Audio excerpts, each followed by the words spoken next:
Hello, it is us, the Provokers again, and it's another week of question and answers with the Provokers, and we're super excited today because our friend and buddy and fellow co-working here at 1295 North Service Road, Karen Agro asked a question. We love Karen Agro. She's our favorite. We watch her running in all the time in Waterdown when we're driving to our grocery store.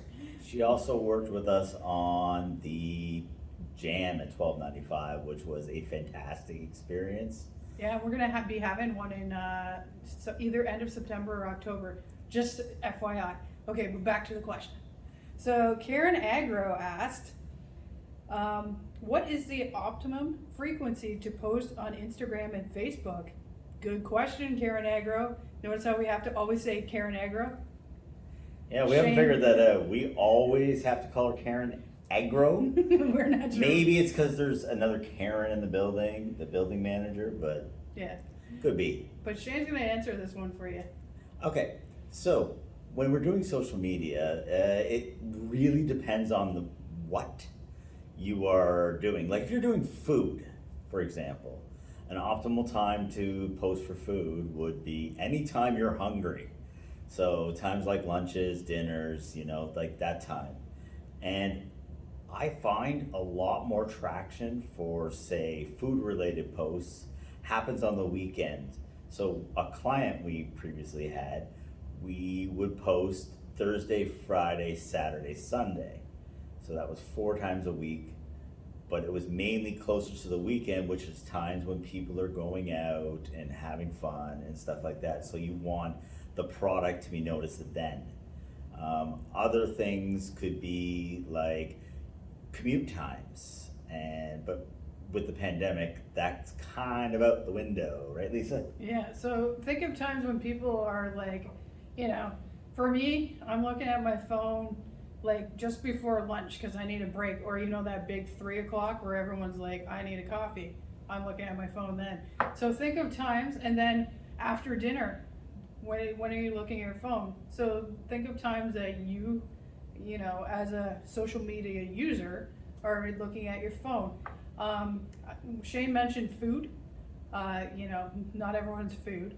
So think of times of when your client or your potential audience is going to be watching your stuff.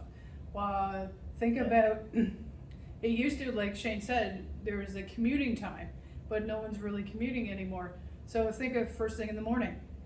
People are getting out of bed. They're, I don't know about you guys, but I'm checking my phone when as I'm sitting in there for 15 minutes to wake up.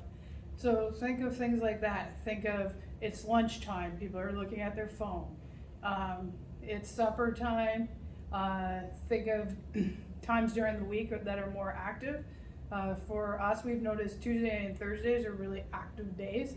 And Sunday is not that active just because, like, with the pandemic, everyone's trying to get out of here. So get off their computers and doing things. So really think of what your habits are, and don't think that you're unique in those habits. A lot of people are doing very similar things.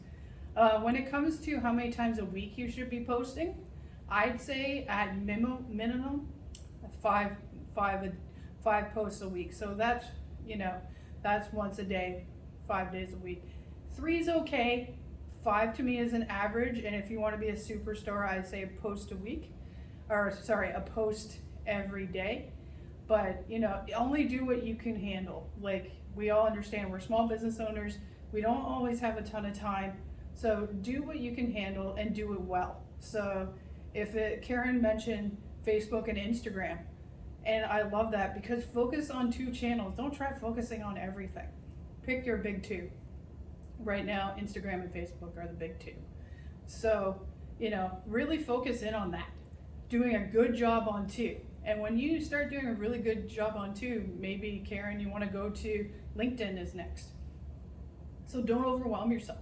Because you overwhelm yourself, you kind of give up on doing it. So, I say on average 5 is great.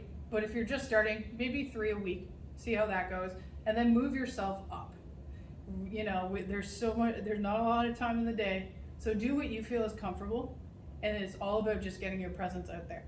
So again, Karen Agro, thank you so much for your question, and till next time, from the Provokers. See you later.